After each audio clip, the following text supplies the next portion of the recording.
In late October 2022, a tragic trip to Cabo San Lucas, Mexico, would forever change the lives of Shanquella Robinson's family and spark a wave of outrage across the internet. Shanquella, a young woman from North Carolina, embarked on what was supposed to be a fun birthday getaway with 6 of her closest friends. But what unfolded was nothing short of a nightmare. One filled with betrayal, deceit, and, as authorities now believe, premeditated murder. The group of friends that accompanied Shanquella on the trip included Malik Dyer, Winter Donovan, Elise Hyatt, Dejanay Jackson, Khalil Cook, her supposed best friend, and Nazir Wiggins. Nazir later claimed he arrived in Cabo a day late and was not present when Shanquella fell ill. According to Shanquella's mother, Khalil, who had been close to the family for years, made the first call from Mexico, claiming Shanquella had drunk too much and was suffering from alcohol poisoning. This story would unravel as days passed, revealing disturbing inconsistencies. Khalil later called again, stating that medical staff were working to resuscitate Shanquella, and then delivered the devastating news that she had passed away. Inexplicably, the group cut their trip short, returning to North Carolina without Shanquella's body, but shockingly with her luggage.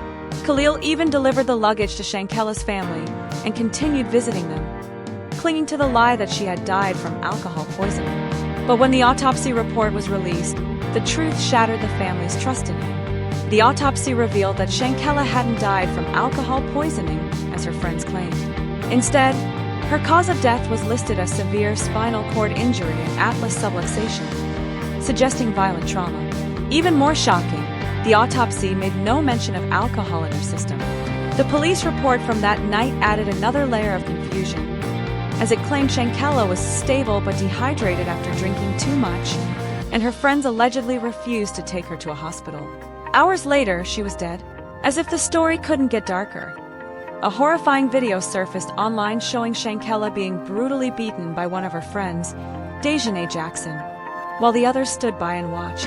In the footage, Khalil can be heard encouraging Shanquella to at least fight back, but she doesn't retaliate. The attack, the injuries, and the false narrative about her death all pointed to a sinister plot. Another piece of disturbing evidence emerged when a video surfaced showing the group seemingly plotting something without Shanquella's knowledge.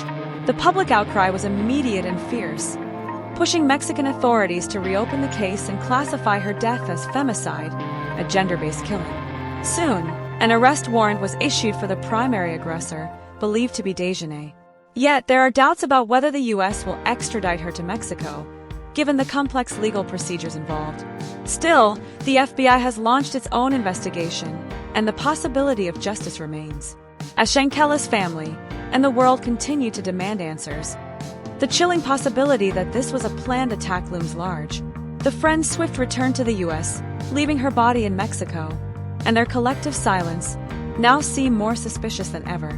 The case is still unfolding, and as authorities work through the evidence, one thing is clear: Shanquella Robinson was betrayed by those she trusted most. The fight for justice continues, and many are left wondering, how could her friends have planned something so heinous? And will the truth ever be fully uncovered? Stay tuned for more updates on this heartbreaking case.